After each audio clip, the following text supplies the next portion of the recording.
Então tá, vamos abrir ali em Êxodo capítulo 20, que é a passagem que a gente acabou de ler.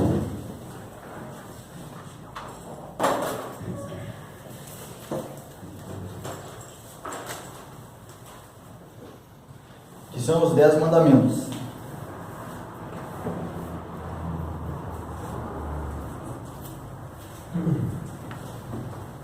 Então o que acontece? Nós já falamos a respeito da introdução da lei, que são os versículos 1 e 2, especialmente o 2, que as razões pelo qual Deus nos dá para obedecermos os seus mandamentos. Nós já falamos então que essa lei, ela é uma obrigação ainda a todos nós, que fala a respeito da justiça de Deus, de como, da moralidade de Deus, do que Deus considera certo e errado, do que Deus considera justo e injusto.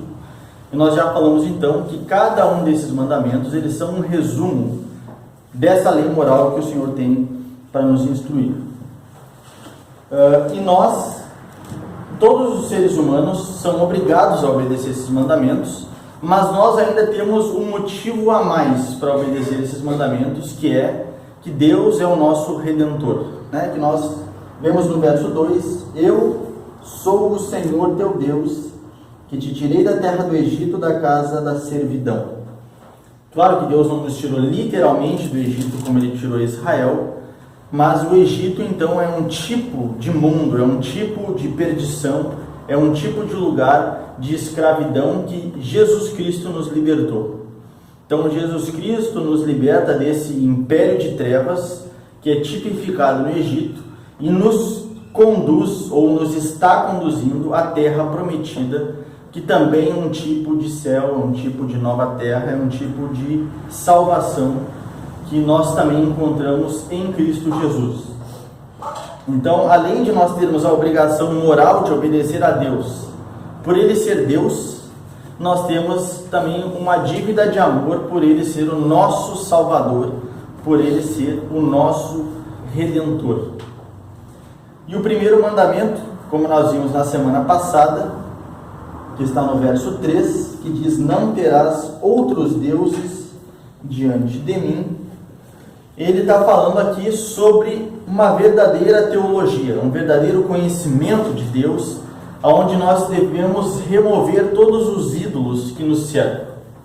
Nós já falamos também que esses ídolos não são apenas falsos deuses, no sentido de falsas concepções de Deus, de outros deuses de outras religiões, né? Não fala só a respeito de Alá, de Buda, de coisas assim, mas ele se refere a ídolos que nós podemos construir na nossa vida. E esses ídolos, eles não necessariamente são uma entidade que recebe o nome de deuses, como o apóstolo Paulo vai dizer, a gente viu lá em Corinto, não existem deuses, não existem ídolos, nós criamos ídolos. Esses, comparados ao verdadeiro Deus, não são absolutamente nada. Só há um Deus verdadeiro e só há um Senhor que nós servimos. Mas nós criamos falsos deuses, nós criamos ídolos que nós servimos, e às vezes esses ídolos são a nossa própria vontade, são o amor próprio, são o dinheiro, como a gente já falou na semana passada, ou são, e aqui nós vamos ter a aplicação mais direta nesse sentido, ou são falsas concepções do Deus verdadeiro. Isso também são ídolos. E é por isso que a heresia, ela é perversa. Porque não necessariamente a heresia vai nos chamar a adorar outros deuses. Ou ela não dá o nome de outros deuses. Às vezes ela nos chama a adorar a Cristo. Às vezes ela nos chama a adorar o Deus que nós encontramos na Escritura.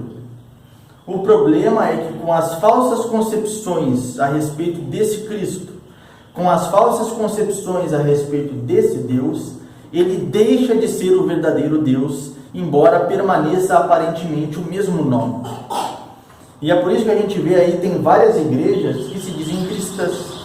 Existem várias vertentes que dizem adorar o Jesus que nós encontramos na Bíblia. O problema é que quando nós vamos comparar o que elas ensinam a respeito de Jesus e o que elas dizem que Jesus ensinou, e nós comparamos com o que realmente a Escritura nos diz, nós vemos que isso é falso. Nós vemos que isso é mentira. E eles fazem então do verdadeiro Deus um ídolo. Eles criam um simulacro, eles criam alguma coisa que tem aparência de verdade, mas na verdade verdadeira é mentira. E isso é perverso também. E é por isso então que a nossa concepção a respeito de Deus importa. O que nós cremos a respeito de Deus importa. Sabe, às vezes a gente é chamado aí afora, não importa muito com essa, eles vão dizer assim, não importa muito com essa parte teórica, né, que embora não existam partes teóricas na Bíblia, por quê? Porque tudo que aparentemente é teórico, ela se revela na prática. Ou seja, o que nós entendemos a respeito de Deus, o que nós entendemos a respeito do que Deus ensina na Bíblia, é o que nós esperamos que Ele faça no mundo concreto. Por exemplo, se nós cremos que a Bíblia ensina a respeito de um Deus de prosperidade material, isso não é apenas uma questão teórica. Por quê? Porque no mundo prático, na nossa vida diária, nós vamos esperar um Deus da prosperidade. Nós vamos esperar que essa nossa concepção de Deus, ela se revele no mundo material, se revele ao nosso redor, se faça visível. Então, tudo a respeito de Deus, o que nós cremos em como Deus é, no que Deus faz, no que Deus promete, isso importa. E é por isso que esse papo, às vezes que eles falam que nós não devemos nos preocupar com a teoria, nós devemos nos preocupar com a prática, é mentira. Porque a nossa prática apenas evidencia o que nós cremos na teoria. Então não existe nenhum ensinamento vazio, não existe nenhum ensinamento apenas teórico. Tudo o que a Bíblia nos ensina deve ser crido, porque aí nós vamos crer no verdadeiro Deus e nós vamos esperar apenas o que o verdadeiro Deus nos promete. E nós vamos fazer também apenas o que o verdadeiro Deus nos promete. Bom, a gente acabou de fazer uma série sobre o Pai Nosso. Nós vimos que nem orar nós podemos fazer se não for da forma com que Deus nos ordenou a orar. Então isso se amplia para toda a nossa vida. Se nós não sabemos nem orar sem o auxílio de Deus, então nada nós podemos fazer, crer, sem que Deus autorize. E isso está incluso no princípio do primeiro mandamento de não ter outros deuses. Nós não podemos conhecer outros deuses, nós não podemos conhecer outros ídolos. E pelo contrário, então nós devemos conhecer e adorar o verdadeiro Deus. E aí nós chegamos no segundo mandamento, que é uma aplicação, vamos dizer assim, direta do primeiro mandamento, né? O segundo mandamento então diz assim, verso 4: não farás para ti imagem de escultura, nem alguma semelhança do que há em cima nos céus, nem embaixo na terra, nem nas águas debaixo da terra. Aí ele vai fazer ele vai anexar nesse mandamento uma bênção e uma maldição. Ele continua dizendo, não te encurvarás a elas, nem as servirás, porque eu, o Senhor teu Deus, sou Deus zeloso. Aqui ele acrescenta a maldição, que visito a maldade dos pais nos filhos, até a terceira e quarta geração daqueles que me aborrecem, e a bênção, e faço misericórdia, e milhares aos que me amam e guardam os meus mandamentos. Então, aparentemente, a gente pode pensar que a única coisa que esse mandamento está nos proibindo é de fazer imagens, né? De nós fazermos representações, que nós vamos utilizar essas representações para adoração. E aqui está um ponto que nós discordamos com algumas alas protestantes. Nós não cremos que é pecado apenas nós adorarmos imagens, porque não é isso que o mandamento está dizendo apenas. Olha só, ele fala duas proibições aqui. A segunda proibição é, verso 5, não te encurvarás a elas nem as servirás. Aqui tudo bem, nós não podemos adorar imagens, nós não podemos cultuar através de imagens, mas também é proibida a fabricação de imagens. Verso 4, não farás para ti imagem de escultura. Então nós temos uma dupla proibição aqui, não apenas o adorar através delas, mas o simples fato de fabricar elas é proibido. E nós vamos ver então que essas imagens que são proibidas, não apenas a adoração, mas a fabricação, elas não se referem apenas aos santos, elas não se referem apenas a falsos deuses, mas elas se referem também ao verdadeiro Deus. Porque nós cremos que Deus é Espírito e nós não vemos Deus, nós não conhecemos Deus.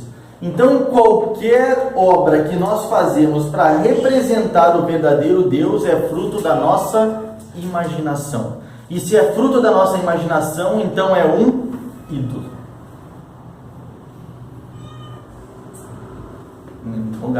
É por isso então que é proibido a fabricação de imagens do verdadeiro Deus, inclusive, né?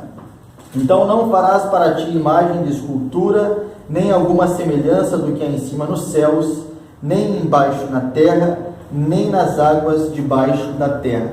Então aqui ele proíbe qualquer fabricação de imagens que são, através delas, nós possamos cultuar ou que nós possamos representar Deus. Não te encurvarás a elas, nem as servirás, porque eu, o Senhor, teu Deus, sou Deus zeloso, que visita a maldade dos pais nos filhos, até a terceira e quarta geração daqueles que me aborrecem. Então nós não temos imagens de Deus. Deus em momento nenhum do Antigo ou do Novo Testamento autorizou a confecção de nenhuma imagem a respeito de si mesmo. E o povo fez imagens de Deus? Fez. Então o povo, ele tentou por diversos momentos no Antigo Testamento cultuar Deus através de imagens. E Deus derramou então a sua ira, reprovou o povo quando fez isso. Então,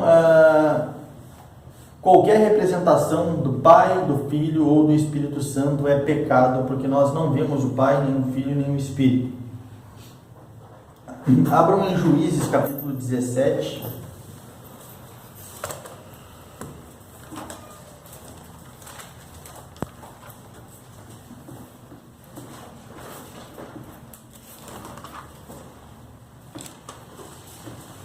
Então, qual que é o princípio do segundo mandamento? O princípio do segundo mandamento não é apenas proibir a fabricação de imagens. O princípio do segundo mandamento é adorar a Deus da forma que Deus ordena ser adorado.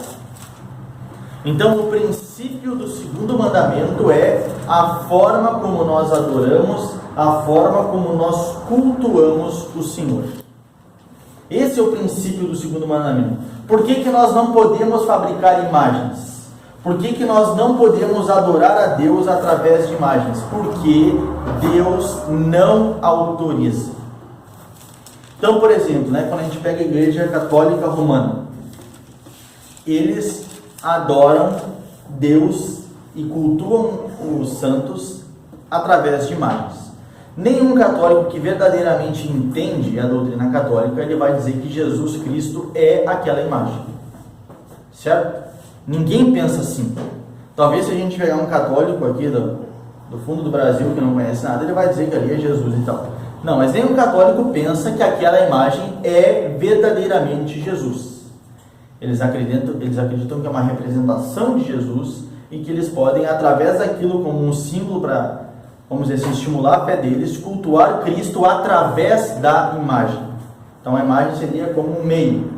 Mas o povo também fez isso para Deus, e isso é idolatria. Nós não podemos cultuar Deus através de nenhuma imagem ou representação, porque Deus não se faz representável. Por exemplo, aonde nós encontramos a representação de Deus dentro do santuário no Antigo Testamento? Nós encontramos Deus dentro do santuário no Antigo Testamento, em cima da Arca da Aliança, em cima do santuário do propiciatório. O que tinha lá? Nada. Então nós tínhamos os querubins com as asas e Deus falava de cima dos querubins. E é por isso que às vezes a Escritura utiliza o termo daquele que está sentado sobre os querubins, se referindo também lá àquele local do santuário. E o que tinha em cima dos querubins? Absolutamente nada. Deus aparecia naquele lugar e falava ao sumo sacerdote, mas lá não era representado por coisa alguma. E nós vemos então aqui uma passagem aonde se faz imagens para cultuar, não um falso Deus, mas para se cultuar o Deus de Israel. Então, Juízes capítulo 17, a partir do versículo 1. E havia um homem da montanha de Efraim, cujo nome era Mica, o qual disse à sua mãe: as 1.100 moedas de prata que te foram tiradas, por cuja causa deitavas maldições, e também as disseste em meus ouvidos, eis que esse dinheiro eu o tenho, eu o tomei. Então disse sua mãe: bendito seja meu filho do Senhor. Percebam aqui que a palavra Senhor está se referindo a Deus, está se referindo a Jeová. Assim, restituiu as 1.100 moedas de prata à sua mãe. Porém, sua mãe disse: inteiramente tenho dedicado este dinheiro da minha mão ao Senhor. Novamente, o Senhor aqui, Deus de Israel, para meu filho, para fazer uma imagem de escultura e de fundição, de sorte que agora tu tornarei a dar.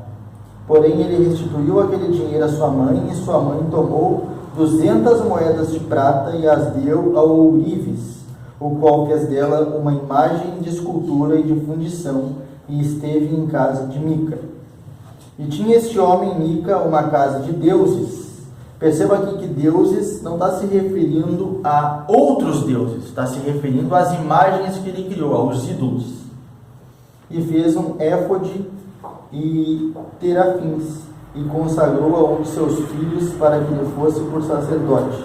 Naquele dia não havia rei em Israel, cada qual fazia o que parecia direito aos seus olhos. Abram agora em Deuteronômio capítulo 32.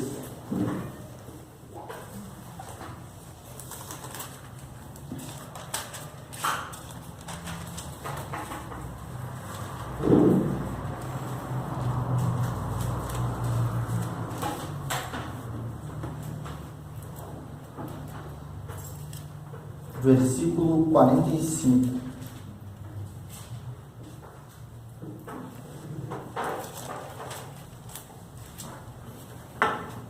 Diz assim: acabando Moisés de falar todas essas palavras a todo Israel, disse-lhes: aplicai o vosso coração a todas as palavras que hoje testifico entre vós, para que as recomendeis a vossos filhos, para que tenham cuidado de cumprir todas as palavras desta lei. Porque esta palavra não vos é vã, antes é a vossa vida, e por essa mesma palavra prolongareis os dias na terra, aqui passando o Jordão, ides para possuí-la. Então, esse aqui é um dos muitos versos que está falando a respeito da mesma coisa. Aquilo que Israel tinha para fazer, a respeito de Deus, a forma como eles tinham que cultuar a Deus, a forma que eles tinham que obedecer a Deus, era de que forma? A forma que Deus revelou. Aqui, Deus está recomendando através de Moisés o povo fazer o quê? Atentem para as coisas que eu falei para vocês. No final da passagem de Juízes aqui que a gente leu, o que ele fala? Naquela época não tinham reis e cada um fazia segundo bem lhe parecia. Então a forma como Mica ali, os seus filhos, a sua família, e depois a gente vê que esses deuses eles vão para outras tribos e causam uma série de problemas. Essa forma de cultuar Deus, o Deus verdadeiro ali que Mica está fazendo, ele estava tentando cultuar o Senhor através das imagens, e ali o próprio contexto já mostra que ao fazer isso ele estava criando uma casa de idolatria, uma casa de deuses, mas ao tentar cultuar o verdadeiro Deus através das imagens, Mica estava estabelecendo um culto de acordo com o que bem lhe parecia. Ou seja, ele estava arrumando formas de adorar a Deus, ele estava arrumando formas de cultuar a Deus de acordo com o seu próprio gosto, de acordo com o seu próprio coração, da forma que ele achava bacana fazer. E a gente pode ver que no meio das igrejas hoje está cheio disso, né? O fulano de tal achou legal colocar na igreja tal movimento. E eu acho que para a igreja funcionar precisa fazer tal movimento que vai nos levar a fazer isso, que vai nos levar a fazer aquilo. Aí tu para para pensar assim, tá, mas da onde que esse cara tirou isso? Da onde que esse cara tira esses movimentos? Da onde que esse cara tira essas práticas? Da onde que esse cara tira as concepções? Essas concepções, elas são geradas de acordo com o que bem lhe parece fazer. Não é de acordo com a Bíblia, não é de acordo com o que Deus manda nós fazermos. Não é da forma com que Deus organiza o culto. Não é da forma com que Deus manda que nós oremos, da forma que Deus manda que a palavra seja pregada, da forma com que Deus ordena que os sacramentos sejam distribuídos, da forma com que Deus ordena com que nós estejamos aqui no culto. Não é isso, é a forma com que eu acho bacana, a estratégia que eu criei, o que eu acho legal, o que me emociona, o que me arrepia. Essas coisas então nós vamos sendo acrescentadas no culto, e nós fazemos um culto não mais da forma com que Deus ordena, mas da forma com que nós achamos legal fazer. E quando nós vamos criando um culto assim, nós estamos criando um culto idólatra, nós estamos criando um culto apóstata, porque não é essa a forma que Deus ordenou. Nós temos que a forma com que Deus ordenou é a forma com que Ele revelou na sua palavra. É o que Ele lembra a Moisés, lembra o povo, lembra os teus filhos, que sigam o que eu ordenei a fazer. Então a forma com que nós cultuamos a Deus, a forma com que nós adoramos a Deus, não é a forma que nós achamos legal fazer. Que bom se a forma que nós achamos legal fazer for a forma que Deus ordenou a fazer. Daí sim, aí é a forma que nós achamos legal fazer. Mas se a forma que nós achamos legal fazer não é aquilo que nós encontramos na Escritura, então nós devemos nos arrepender, porque isso não é legal, isso é pecado. Então nós temos que entender uma coisa: Deus não chama os homens apenas para adorar Ele. Deus não pegou simplesmente Israel lá, tirou do cativeiro e disse assim: me adorem. O que Deus fez com Israel? Deus chamou Israel do cativeiro e mostrou para Moisés: vocês vão me adorar assim. Vocês vão fazer o culto para mim dessa forma. Os rituais que vocês vão fazer de sacrifício, eles têm que acontecer nesses moldes. As orações que vão fazer, vocês têm que fazer as orações desta forma que eu estou mostrando para vocês. E para nós também, Deus não diz simplesmente: vão à igreja e adorem a Deus. Adorem a Deus na casa de vocês. Deus não faz isso. Deus diz para nós: me adorem assim. Então Deus não requer de nós apenas que nós adoremos a Ele. Deus não requer de nós apenas que nós sirvamos a Ele. Deus requer que nós sirvamos e adoremos a Ele da forma que Ele estabeleceu na sua palavra. É assim que Deus tem feito sempre com o seu povo. Por quê? Porque nós naturalmente não sabemos a forma correta de adorar a Deus. Nós não podemos adorar a Deus da forma correta. E nós precisamos então que Deus nos mostre como fazer. Então, se a gente parar de relativismo, se a gente pegar todas as igrejas, a gente vê aí afora, não é que cada igreja adora a Deus da forma que bem entender, e nisso nós vemos a multiforme graça de Deus. Não, isso é mentira. Se as igrejas adoram a Deus de forma totalmente antagônica, podem ter certeza, as que não se encaixam na forma com que a Escritura está ordenando, elas estão adorando a Deus da forma errada. Não há relativismo para isso. Não é assim, não, tu adora do jeito que tu quiser, eu adoro desse meu jeito aqui, está tudo certo. Não, quem não adora da forma como Deus ordena, está errado. Tiago não diz que a gente pode orar mal. Tiago diz que nós podemos orar mal. Então, quando a gente já falou na oração do Pai Nosso, não é todas as orações que nós fazemos a Deus e que nós fazemos ao verdadeiro Deus, não aqui a ídolos, não é todas as orações que nós fazemos ao verdadeiro Deus que estão corretas. Tiago fala, vocês pedem e não recebem porque vocês pedem mal. A motivação de vocês é errada, a forma que vocês fazem é errada. Então, se nós podemos orar mal, nós também podemos cultuar mal. Nós podemos também adorar mal. Significa da forma errada, com as motivações erradas, na perspectiva errada. Se nós fazemos isso, nós estamos agindo errado e Deus não se agrada de nós. Então, a nossa oração, a nossa adoração a Deus, o nosso culto a Deus, ele não é apenas exterior. O culto que nós fazemos a Deus, ele começa no nosso interior. Começa na nossa disposição em cultuar a Deus. Quando nós estamos sentados aqui, tem muito mais coisa envolvida do que apenas o nosso corpo apresenta. Eu quero ler isso com vocês. Quero que vocês abram em Malaquias, capítulo 1.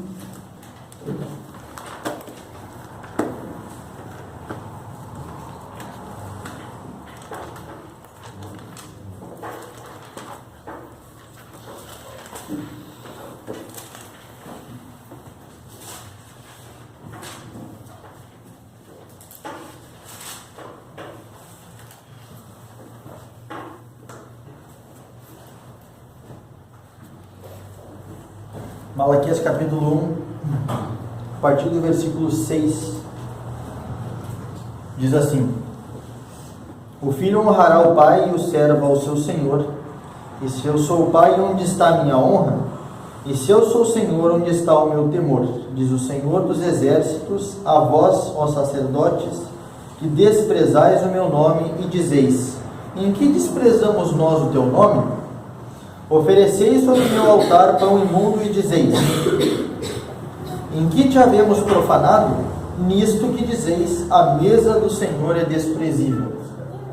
Porque quando trazeis animal cego para o sacrifício, não faz mal, e quando ofereceis o coxo ou o enfermo, não faz mal. Ora, apresenta-o ao teu príncipe.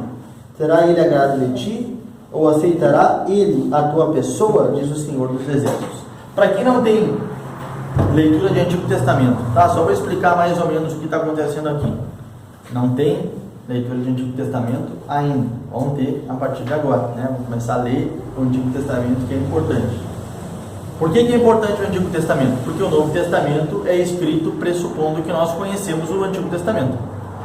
Então, uma série de afirmações que o Novo Testamento faz, nós só compreendemos elas quando nós compreendemos o Antigo Testamento. Então, é necessário nós compreendemos muito bem o Antigo.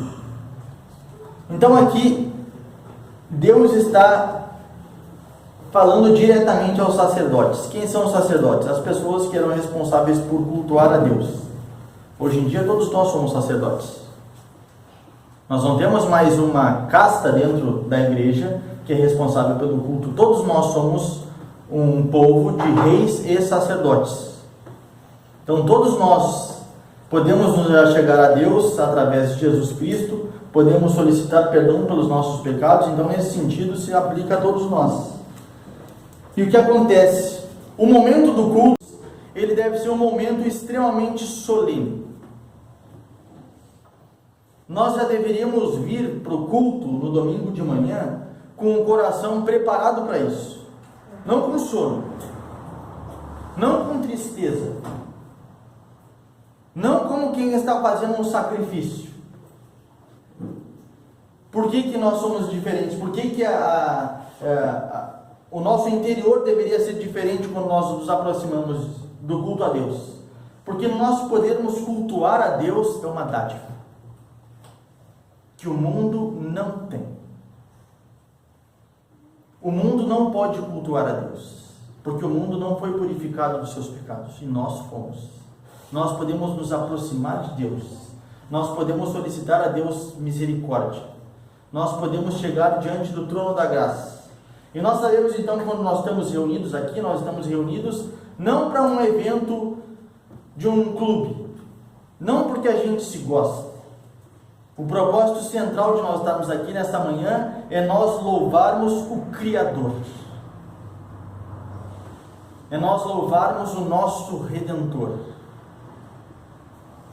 E se nós cremos na palavra que Ele nos diz, então nós cremos que verdadeiramente a Sua presença está aqui. E se verdadeiramente a presença de Deus está aqui, nós estamos cultuando Deus na Sua presença. E é por isso que o momento do culto é um momento diferente de qualquer outra tarefa que nós façamos. Que nós, como igreja, estamos reunidos para cultuar Deus e Ele se faz presente no nosso meio. Então esse momento do culto, ele devia ser um momento extremamente solene, aonde os sacerdotes, eles deveriam estar com o seu coração nisso. Eles deveriam estar fazendo aquelas tarefas de todo o coração deles. Eles deviam estar vendo que todas aquelas coisas que eles estavam fazendo eram coisas sagradas. E acontece que eles começaram a tratar aquelas coisas como normais, como banais. Então, por exemplo, quando nós nos reunimos aqui para orar, orar já não é mais uma coisa tão sagrada assim. A gente sempre ora. Cantar não, a gente sempre canta uma música, a gente está acostumado a cantar aí quando a gente está no carro, a gente está acostumado a cantar em casa. Então, nós começamos a tratar essas coisas como banais, que era exatamente o sentimento dos sacerdotes aqui. Ele falou: ofereceis sobre o meu altar pão imundo e dizeis: em que te havemos profanado? Nisto que dizeis, a mesa do Senhor é desprezível. Então, a partir do momento que eles não se preocupavam mais, eles não falavam com a boca deles: a mesa do Senhor é desprezível. Mas a partir do momento que eles não se preocupavam mais em colocar um pão puro em cima daquela mesa, eles não se preocupavam mais com as coisas que Deus tinha mandado eles se preocupar, Deus estava mostrando assim: no momento em que vocês fazem isso, vocês estão dizendo, gritando com o corpo de vocês: a mesa do Senhor é desprezível. E ele continua dizendo aqui: vocês sacrificam animais que não poderiam ser sacrificados, porque tinha uma série de leis sobre que tipo de animal poderia ser sacrificado. E o cego era um que não poderia, porque quando trazia animal cego para o sacrifício, não faz mal. Ele está dizendo aqui: vocês sacrificam uma coisa que eu não autorizei e para vocês está tudo certo, não faz mal. Aí eu pergunto para vocês, que é a pergunta que ele está fazendo aqui: vocês dariam esse animal para o governante de vocês? Não dariam. Aí a gente começa a refletir nas nossas prioridades no culto. Se vocês têm uma reunião extremamente importante, se vocês têm uma audiência pública, se vocês têm alguma coisa diante de uma autoridade, vocês faltam? Por qualquer motivo? Não. Mas no culto, sim. Quando vocês têm alguma coisa extremamente importante no trabalho de vocês, quando vocês têm alguma coisa extremamente importante com relação à justiça, ou com relação à autoridade, ou um compromisso que vocês querem muito fazer, e porque vocês desejam estar naquele lugar, vocês chegam atrasados? Não. Mas no culto, sim. Por quê? Porque nós estamos dizendo com as nossas ações que isso não é importante. Que isso é, como Deus está dizendo aqui, desprezível. Parece forte? É forte aqui o que ele está falando para os sacerdotes. Ele está falando para os sacerdotes. E depois ele vai falar lá no capítulo 2, e uma coisa que é muito mais forte. Ele vai dizer: sabe o que eu faço com o sacrifício de vocês? Eu pego o esterco deles e esfrego na cara de vocês. Podem ler no capítulo 2, Deus vai falar isso para os sacerdotes. Porque Deus, irmãos, Deus não se zomba, e quando Deus não se agrada de alguma coisa, não é que nem nós que Deus se faz, sabe? Tipo assim, eu não estou gostando, mas eu não estou mostrando que eu não estou gostando, eu me faço de salamizão, assim, sabe?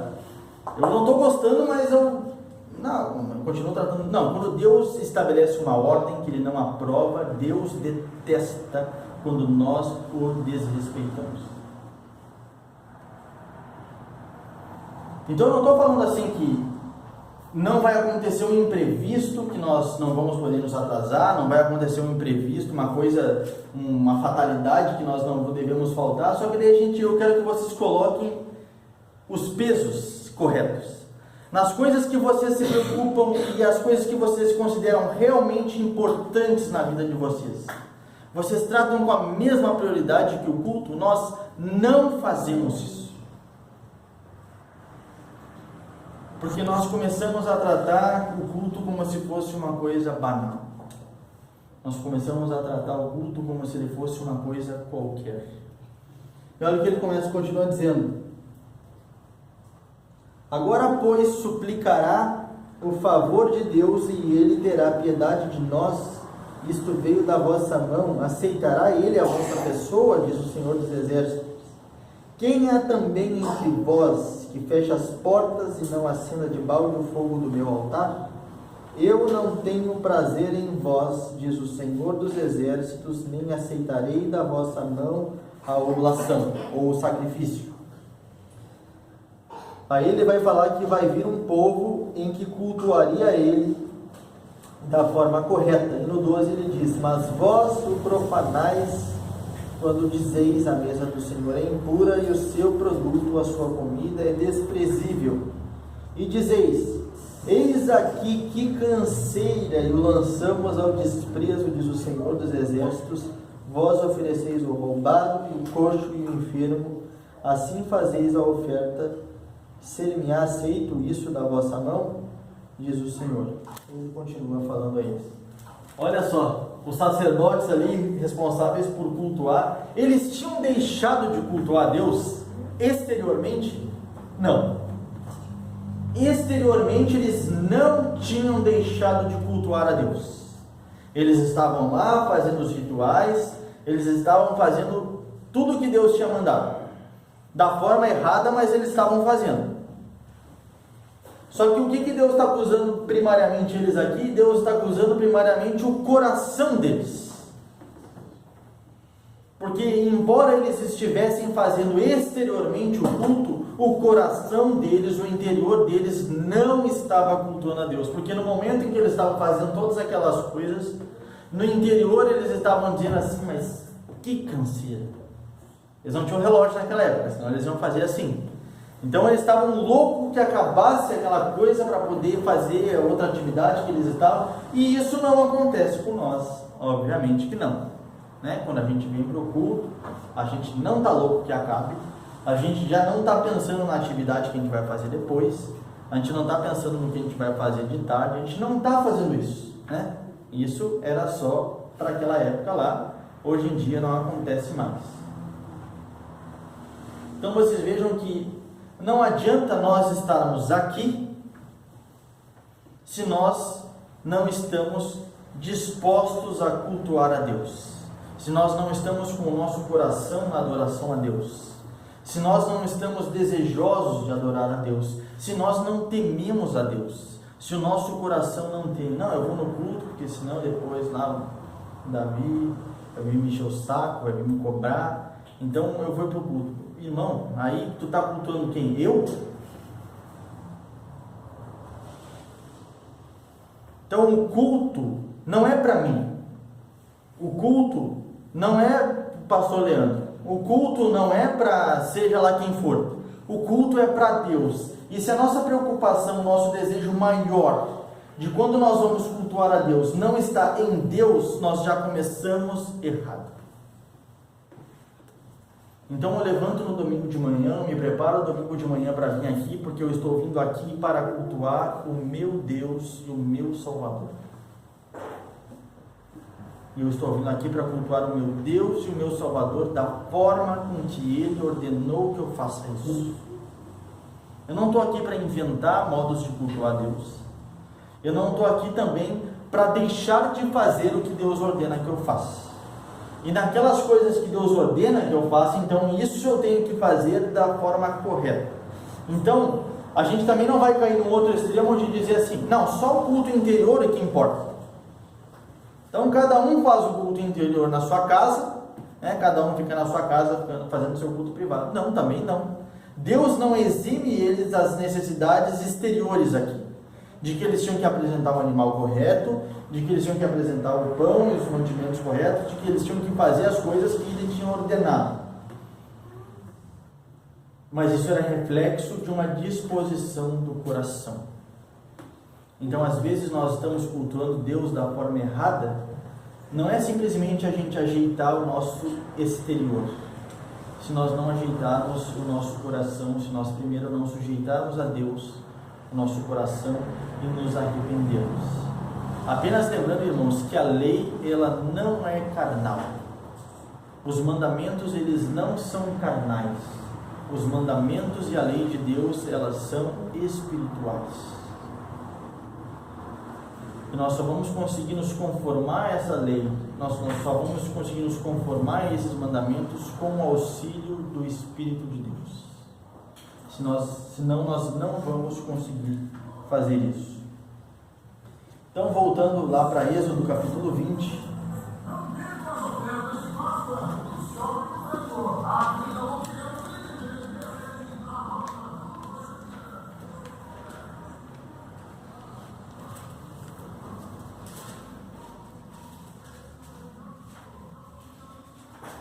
Versículo 4: Não farás para ti imagem de escultura, nem alguma semelhança do que é em cima nos céus, nem embaixo da terra, nem nas águas debaixo da terra. Então, o Deus que nós somos chamados para adorar no primeiro mandamento, ele está dizendo que nós não podemos adorar ele de forma errada, de forma ímpia, mas da forma que ele ordena. Não te encurvarás a elas, nem as servirás, porque eu, o Senhor teu Deus, sou Deus zeloso, que visita a maldade dos pais nos filhos até a 3ª e 4ª geração daqueles que me aborrecem. Agora eu quero explicar esses anexos aqui. Eu quero primeiro que vocês abram em Ezequiel capítulo 18.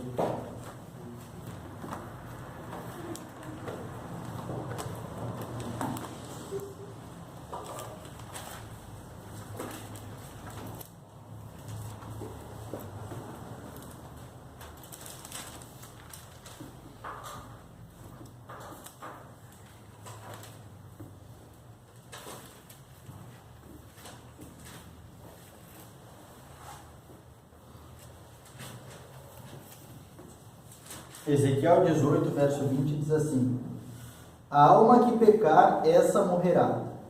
O filho não levará a maldade do pai, nem o pai levará a maldade do filho. A justiça do justo ficará sobre ele, e a impiedade do ímpio cairá sobre ele. Olha só, parece que nós temos uma contradição aqui. Então aqui Ezequiel está dizendo que o filho não será culpado pelo pecado do pai, e o pai não será culpado pelo pecado do filho. E lá em Êxodo capítulo 20, nós lemos que Deus fala e faço misericórdia, que visita a maldade dos pais nos filhos até a 3ª e 4ª geração daqueles que me aborrecem. Então, um ele diz que visita a maldade dos pais nos filhos, e o outro ele diz que os filhos não serão culpados pelo pecado dos pais. Então, o que está acontecendo aqui? Aí a gente tem que entender o contexto da passagem de Ezequiel. Eu quero que vocês leiam só os primeiros versos aqui do capítulo 18. Ele diz assim: E veio a minha palavra do Senhor dizendo, que tendes vós que dizeis esta parábola acerca da terra de Israel, dizendo, os pais comeram uvas verdes, e os dentes dos filhos se embotaram. Vivo eu, diz o Senhor Jeová, que nunca mais direis este provérbio em Israel. O que os israelitas estavam reclamando aqui? Os israelitas estavam reclamando da forma, das coisas que estavam acontecendo com eles, dos castigos e tal, e eles estavam colocando a culpa desses castigos nos pais deles. Então eles estavam falando que Deus estava sendo injusto, estava castigando eles por uma coisa que eles não fizeram. Que Deus estava castigando eles por um pecado que os pais deles haviam cometido. Aí, nessa passagem, Deus vai mostrar para eles que é mentira.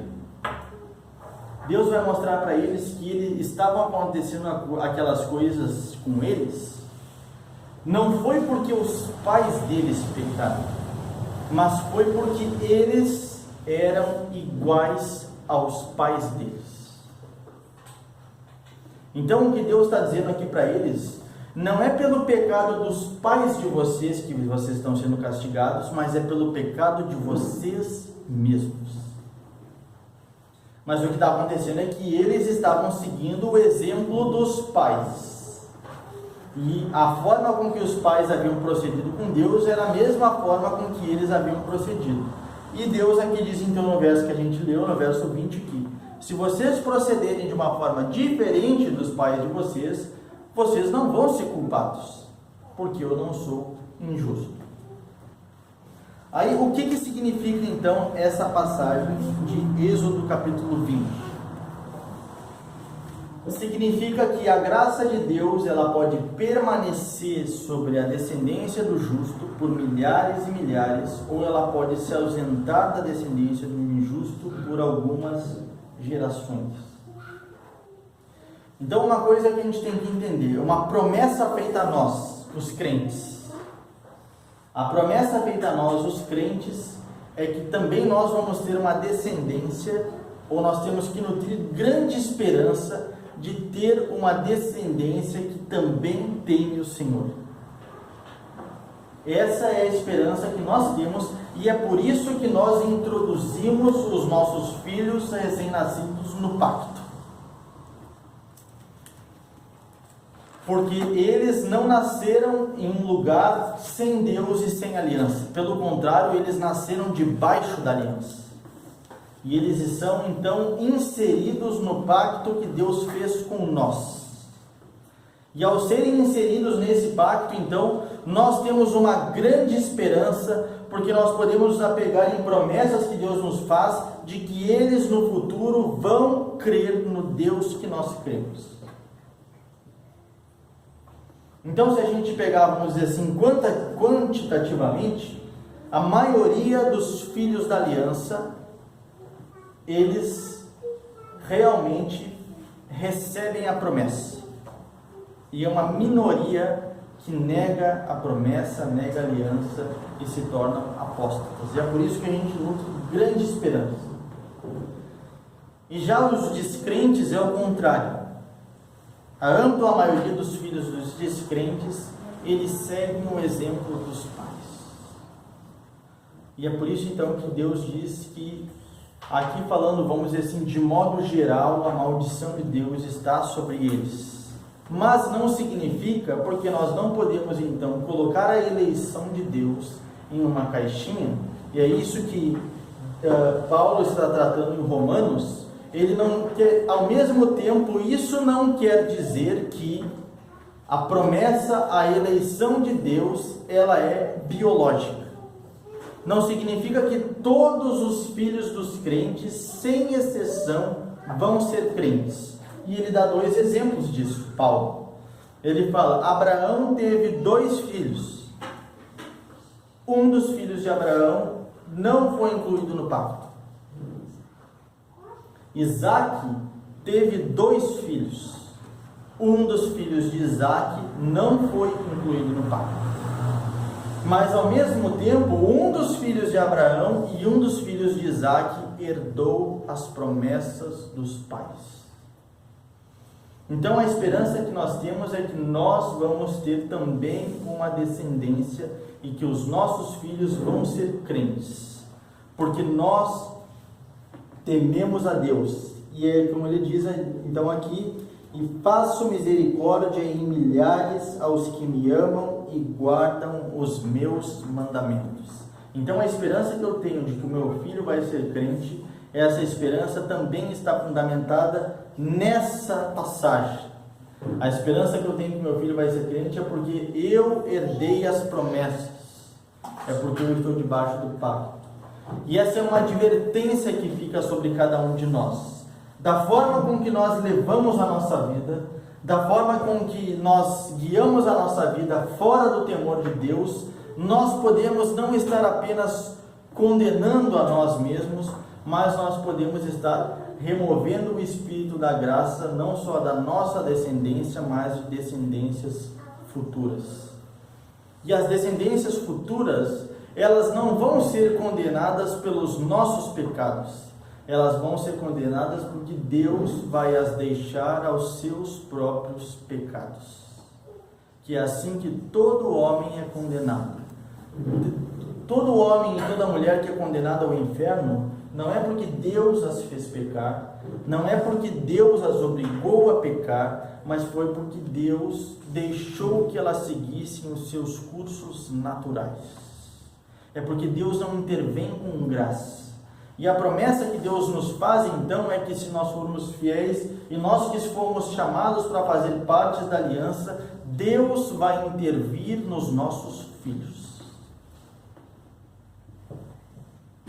E pelo contrário, aqueles que se afastam da aliança, aqueles que vão por um caminho de impiedade, a advertência que Deus faz é que daí Deus não vai intervir.